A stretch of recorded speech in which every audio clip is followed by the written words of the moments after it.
Magandang araw po sa inyo lahat. Welcome po sa panibagong video natin dito sa Makapili TV. Ngayon ito pag-uusapan lang po natin itong nangyaring hearing.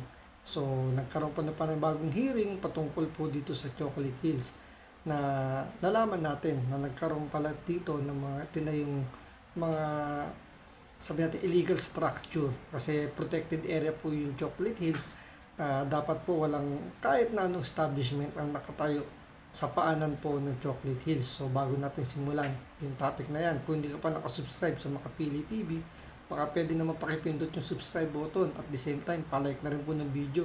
So pindot na. So ito tuloy, panoorin na po natin itong balitan to. Station, sari-sari store at ilan pang negosyo ang nadiskubre sa paligid ng Chocolate Hills kahit pinagbabawal ito. Ayon sa ilang kongresista, naitayo raw ang mga ito dahil may butas ang batas na nagpoprotekta sa mga national. So yun, kaya naman pala nakapagpatayo ng mga illegal structure dyan sa paanan ng Chocolate Hills kahit na ito ay protected area dahil may butas po ang mga batas natin dyan. Ngayon, sino ba gumawa ng mga batas na yan? Siyempre, yung mga mambabatas natin. Andyan po yung Senado, andyan yung Kongreso. So bakit ganun? Bakit ganun ang kanilang ginagawa? Na dapat sila yung magbibigay ng proteksyon para i-implement ng DENR para maprotektahan ng ating mga natural resources, yung ating kalikasan. Pero bakit ganun? Parang sinasadya ba nila na talagang lagyan ng butas yung ating batas para paano sila yung kanilang personal na interest is mapagbigyan or baka meron silang binigyan ng pabor. Kaya siguro ganun yung klase yung batas na in-implement nila. So ano ba itong mga batas na nasabi dito sa balita na may butas daw po? Tourist destinations. Nasa frontline ng balitang yan, si Shaila Francisco. Sinisisi ng ilang kongresista ang Department of Environment and Natural Resources dahil sa pagsulpot ng mga ilegal na struktura at negosyo sa paligid ng Chocolate Hill. Natural, dapat DNR talaga una sisihin diyan kasi sa kanila una magsisimula yung pagbibigay ng permit dahil nga kalikasan yan. So under yan ng DNR. So nagsisimula sa kanila sa pagbibigay ng ECC. Ngayon, yung ECC na yun, yung Environmental Compliance Certificate po, yun yung pinaka-basic or pinaka-fundamental na requirements para po makapagpatayo ng structure sa isang, sabihin natin, isang area na under ng DNR or under ng isang protected area.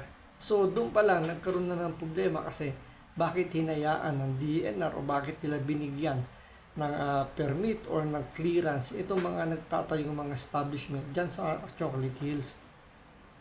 Sa pagdinig sa Kamara kanina, nadiskubring mahigit 600 negosyo ang nasa loob ng Chocolate Hills Natural Monument. Kabilang dyan ang gas station, sari-sari store, babuyan, resort at maliliit na negosyo. Pero ganun na karami, halos 600 na yung establishment dyan sa may Chocolate Hills. Meron pa daw gasoline station, may babuyan. Pero sa 600 na yun, 558 walang permit. 73 hindi kumpleto yung permit, 6 lang nakapag-comply. Ngayon, sa 6 na nakapag-comply, paano sila nabigyan ng ECC, ng DENR? Yun ang malaking tanong. Di ba, alam naman ng DENR, bawal maglagay o bawal magpatayo ng kahit anong structure dyan sa Chocolate Hills. Pero bakit binigyan ng permit itong 6 na to? Ang pinakamasama, halos 560 walang permit. So, hindi kumuha to ng permit sa DENR. So, paano nakalusot? Paano nakapagpatayo ng ganyang karaming establishment dyan sa paanan ng Chocolate Hills? Bukod pa yan sa nag-viral noon na Captain's Peak Garden and Resort. Ang malala pa, marami sa mga... So, dun sa Captain's Peak Resort na yun, dun nagkabukuhan kasi may nag-vlog niyan, pinakita sa drone na video kung gaano kaganda daw yung resort na yan. So dahil dun sa pagbablog na yun, dun nagkabukuhan, nalaman ngayon ng maraming tao na meron na palang resort doon at nagtataka. Paano nakapagpatayo ng resort sa paanan ng bundok ng Chocolate Hills? Alam nila, protected area yan, bawal yan. So, nagkaungkatan. So, yan na. nagkaroon na investigasyon sa Senado, ito sa Kongreso ngayon yung pinaka-update. So, talaga malaki yung butas ng batas natin dyan, lalo na dito sa DNR. Establishmentong ito ay walang permit. Kabilang sa mga kailangan ay ang Environmental Compliance Certificate at endorsement mula sa Protected Management Board o PAMB. Kinokonsidera kasing protected area ang Chocolate Hills sa ilalim ng Expanded National Integrated Protected Area System o INAIPAS Act of 2018. Ang problema, bago pa ipatupad ang batas, may ilang lupa nang naibenta at nabigyan ng titulo mula pa noong 1927. Tanong tuloy ni House Deputy Majority Leader Erwin Tulfo, bakit pa hinayaang ipasa ang batas kung may ganitong problema? You have the right, you have the authority at DNR to tell us that. Kami ho dito sa Congress, di naman ho kami mga geologists, mga kung ano-ano, hindi ho kami nagdo-drawing ng mapa. We could have corrected this. Wala ho. Kuha niyo yung punto dito ni Congressman Erwin Tulfo. Erwin Tulfo. Sinasabi niya na etong DNR walang ginawa na questionin yung batas. Na meron naman silang kapangyarihan na questionin kasi sila yung mag-i-implement niyan eh. Pwede lang sabihin na, hello po mga kongresista, mga senador, mga mambabatas, medyo conflict po yung batas na pinapasa nyo kasi ganito po yan. Meron po tayong batas na protective area po yung Chocolate Hills. Pag inaprubahan po ninyo yan, ganito po yung mangyayari. Kaso, nagproblema niyan, hinayaan lang nga ng DNR, sabi nga ni Congressman Erwin Tulfo dito, hinayaan nyo eh. Di ba? Siguro dahil meron silang pinoprotektang mga businessman or mga, sabihin natin, may interest doon sa area na yon. Kaya nanahimik yung DNR. Lang sila, nagpikit mata na lang na tinanggap yung batas na yon kahit na alam nilang may butas. Sana tayong issue ngayon tungkol sa mga captain speak na yan. Kung 2018, kinorek na ho yan. Binigyan na raw ng Correct. Diba? Kung nung 2018 pa lang, sinabi na ng DNR na may problema yung batas na yun, hindi sana, wala nang nakapagpatayo ng mga establishment just sa Chocolate Hills. So ngayon, wala sanang hearing na ganyan. Hindi sana nagkakabukuhan ngayon na lumalabas itong DNR, yung pinaka-primary na may problemang malaki. Dahil sa kanila nagsisimula yung pinaka-fundamental na requirements. Ano yun? Yung ECC na bago dapat makapagtayo ng establishment, bago sila makapagsimula ng construction, kailangan may ECC. Ang nangyayari diyan, kahit walang ECC, nag-a-apply pa lang, nagsisimula na rin sila magpatayo. Nagsisimula na silang i-operate yung kanilang mga businesses diyan. Kahit ongoing pa lang, or nasa application period pa lang, o nasa application process pa lang yung kanilang ECC. Pero binibigyan na kagad nila ng go signal na makapagpatayo kahit na wala pa silang hawak na papel ng ECC. Application form pa lang po yung hawak nila, nagpapagawa na sila. notice of violation ng ilan sa mga negosyo. Giit ni Tulfo, kailangan linawin ng DNR ang patakaran sa mga estrukturang pwede at hindi pwedeng itayo roon. Ipasok na pala itong 3 bayan yata, 4 na bayan, protected area. Paano sila ngayon? Paano sila mabubuhay? Bawal na sila magtayo ng mga... Ngayon ito, pinupunto ngayon dito ni Congressman Erwin Tulfo, paano yung may mga lehitimong titulo doon na lupa sa Chocolate Hills. So paano ano yung gagawin nila? Kasi hindi nila alam ano yung mga pwedeng nila ipagawa, paano yung proseso nila kung wala namang ina-advise yung DENR. So paano nga naman nila pakikinabangan yung lupang nabili nila or yung kanilang pagmamay-ari kung hindi nila alam kung ano yung mga batas tungkol dun sa protective area na yan, ano yung mga pwede lang ipagawa. Tindan, I can understand now the situation of these people. Paano mabubuhay? Paano kukuha ng buwis itong mga ito? How will they survive kung pasok sila ngayon doon sa tinatawag na protected area? How is their economy? Di ba? Paano nga naman yung kanilang kabuhayan? Kung baga dito, binalansin ni Congressman Erwin Tulfo yung senaryo. Paano nga naman itong may mga establishment na ngayon nag-ooperate doon? Paano nga naman yung kabuhayan nila? Especially kung doon lang umaasa. So, paano naman sila? Diba? Paano naman yung kabuhayan nila ngayong na nanganganib or talaga matatanggal yung kanilang tindahan doon o kanilang business dahil nga protective area, dahil walang ginawa yung DNR, walang ginawa yung local government, yung barangay. So, paano na sila? So, ando pa rin yung concern ni Congressman Erwin Tulfo. How? You could have told us, you could have informed this body na may problema po tayo yung batas na yan noong 2018. There should be clear demarcation of which area to be protected, and the rights of the native residents should be protected, Your Honor. Kinuwestiyon din ng mga mambabatas kung bakit inendorso ng PAMBI ang pagtatayo ng Captain's Peak Garden and Resort. Bawal kasi ang pagtatayo ng struktura sa ilang bahagi malapit sa paanan ng Chocolate Hills. Yan yung nakakapagtaka dyan. Paano nila in-endorse? Bakit nila in-endorse? Alam naman nila sa kanila nagsisimula yan. Sila yung mas nakakaalam na protective area yan.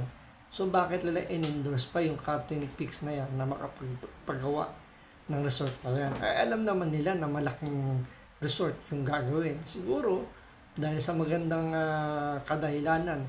Alam nyo na yung kadahilan ng kasunduan. Kaya nabigyan ng actually hindi nga permit yan na ibigay. Parang ang nangyayari dyan, nasa application period pa lang sila, application procedure pa lang, pero binigyan na sila ng go signal na magpagawa or galawin na yung property na yung makapagsimula na makapag-construct, yung iba makapag-start na makapag-operate, kahit nga walang ECC, na on process pa lang. Andun yung words na yung sinasabi na on process. So yun yung ginagamit nilang parang go signal, yung on process na yung ECC nila.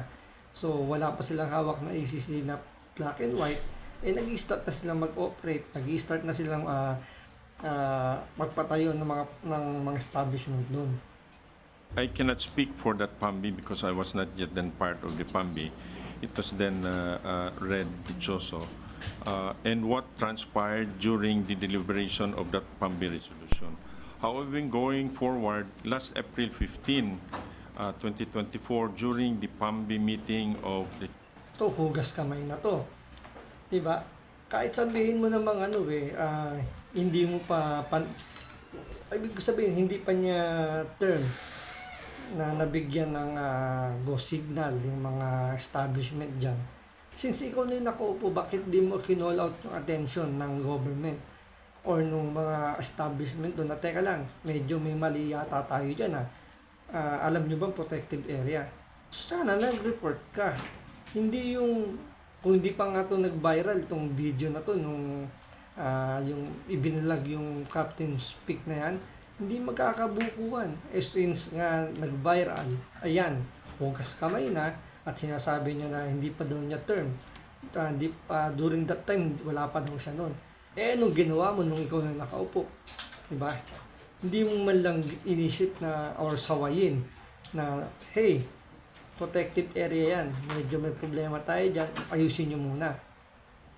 Chocolate Hills Natural Monument with the presence of the Governor, Sangguniang Panlalawigan member William Moore, and a lot more. It went through a lengthy discussion and there Parang ang sarap nung kinakain ng katabi niya, no? habang nagmi-meeting, kumakain, nguya-nguya.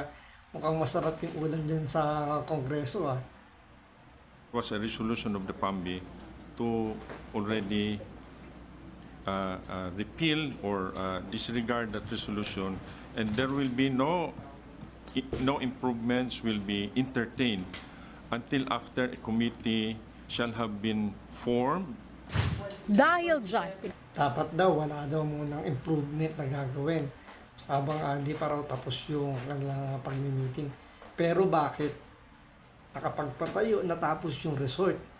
Bakit nakapag-operate yung mga establishment doon nang wala man lang ECC? So, ibig sabihin, merong nasa likod niyan na malaking tao or sabihin natin malamang isang ma-influensyang tao yung nasa likod yan at binigyan sila ng go signal makapag-start na ng kailang mga establishment dyan. Especially yung mga nagpapagawa pa lang, nabigyan kaagad ng go signal kahit na on process pa lang yung kanilang ECC. Di ba? Yun yung ano dyan nakakatawa nga Paano naging permit yung sinasabing on process pa lang yung ECC? Di ba? Yun ang dapat tanungin. Sino yung nagsabing, sige, kumbaga, sino yung nagbigay ng go signal para simulan yung mga establishment dyan makapag-cooperate, makapagpagawa? Yun dapat ang malaman dyan. So, di ba? Nakakatawang isipin lang na yung sino yung dapat na napuprotekta sa natural resources natin, which is DNR. Sa kanila inatas yung sektor na yan. Pero sila mismo yung pinaka-main na lumalabag or gumagawa ng paraan para labagin yung batas o yung dapat na sila yung magpoprotekta, sila pa yung nagtuturo dun sa mga gusto magtayo ng establishment para pasira yung kagandahan ng kalikasan natin. So, nakakalungkot. So, sana ito, pagtuunan talaga ng pansin nito ni Congressman Erwin Tulfo dito sa nangyayaring, alam niyo, yung mga illegal na aktibidades dyan sa Chocolate Hills.